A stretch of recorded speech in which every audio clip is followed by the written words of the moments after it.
Originally এই গানটা, বিশেষ করে শ্রাবণের মেঘ গানটা, এই গানটাই সব জায়গায় জনপ্রিয়তা পেয়েছে।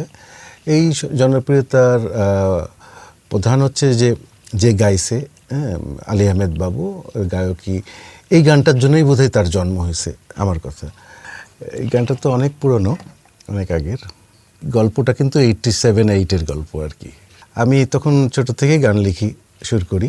বন্ধু প্লাস বড় ভাই তোজো, তার অনুপ্রেরণায় আমি একটা নতুন ব্যান্ড, ওদের কাছে গেলাম যে আমি তোমাদের সাথে গান করতে চাই। তখন ওরা বলল যে আমাদের তো অনেক সিঙ্গার।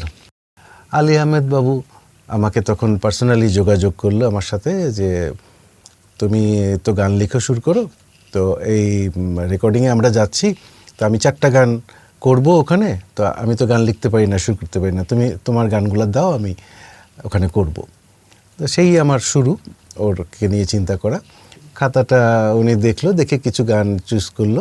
তার আগে আমাকে বললো তোমার তো আরেকটা গান দিতে হবে আমাকে। ওনার বাসায় উনি আমাকে ডাকলো। সেদিন বৃষ্টি হচ্ছিল, টুপটাপ বৃষ্টি হচ্ছিল। আমি তখন সেদিন তার বাসায় গেলাম।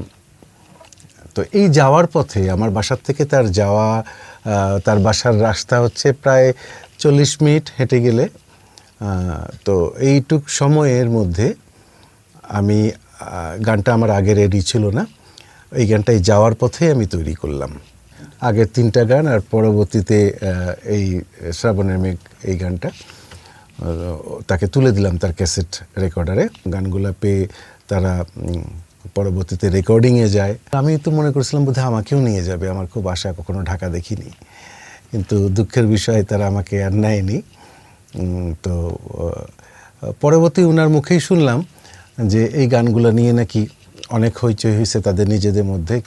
এটা নিয়ে তাদের মধ্যে বসাবসি, মন কষাকষি সব কিছুই নাকি হয়েছে।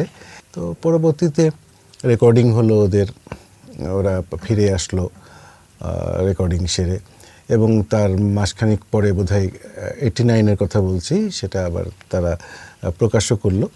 অ্যালবামটা বেরিয়েছিল তাদের ইলেকট্রো ভয়েস নামে একটা কোম্পানি থেকে।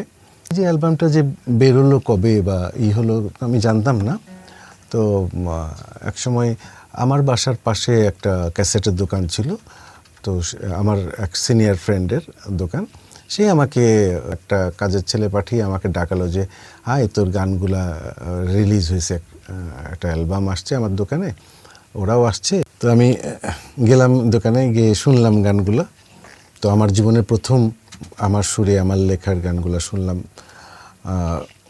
তো তখন তো আমি মানে ভিতরে ভিতরে খুব আমার একটা আনন্দ বয়ে যাচ্ছে, স্বাভাবিক।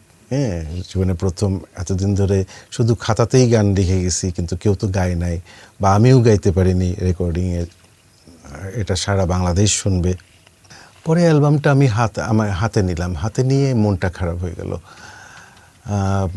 দেখি যে সব গীতিকার সুরকারদের নাম আছে, আমার নামটা গিয়ে দেখি যে আ বিসর্গ দিয়ে বাবু লেখা আছে, তার মানে আ বাবু আর কি। তো আমি খুব কষ্ট পেলাম আর কি, যে আমার নামটা কি পুরো দেওয়া গেল না। তো ওদের যে ম্যানেজার ছিল সে বললো বাপু জায়গা হয় নাই, এই জন্য তোমার নামটা ছোট করে দিয়েছি। আরেকটা ব্যাপারে আরও বেশি মনটা খারাপ হলো যে তাদের ম্যানেজার আমাকে কথায় কথায় বলল যে তোমার এই গান করতে কিন্তু অনেক টাকা খরচ হয়েছে, তুমি পারলে 1010 টাকা দিও আমাকে। গানটার জন্য তো আমি তখন তো কোনো পারিশ্রমিক পাইনি, বা তাদের দেওয়া উচিত ছিল, তারা তো কোম্পানি থেকে কিছু না কিছু পেয়েছে। কিন্তু উল্টা আমার কাছে তখন উনি একটা আবদার করছে। আমি ওইটা শুনে ভয় পেলাম যে মানে তাহলে কি হবে ব্যাপারটা। আমি তো তখন, আমার তো খালি পকেট, আমার স্টুডেন্ট না, কি করব তখন। আমি আর ওদের সাথে দেখা করলাম না, মানে দেখা করতাম না, কিন্তু শুনতাম বন্ধুবান্ধবের কাছে যে ওরা কিন্তু অনেক প্রোগ্রাম করতেছে, তারা যে হোটেলে থাকবে সেই হোটেল যেন এয়ার কন্ডিশন হয়, এবং আরও ভালো সুবিধা যেন থাকে, এইরকমও শুনি।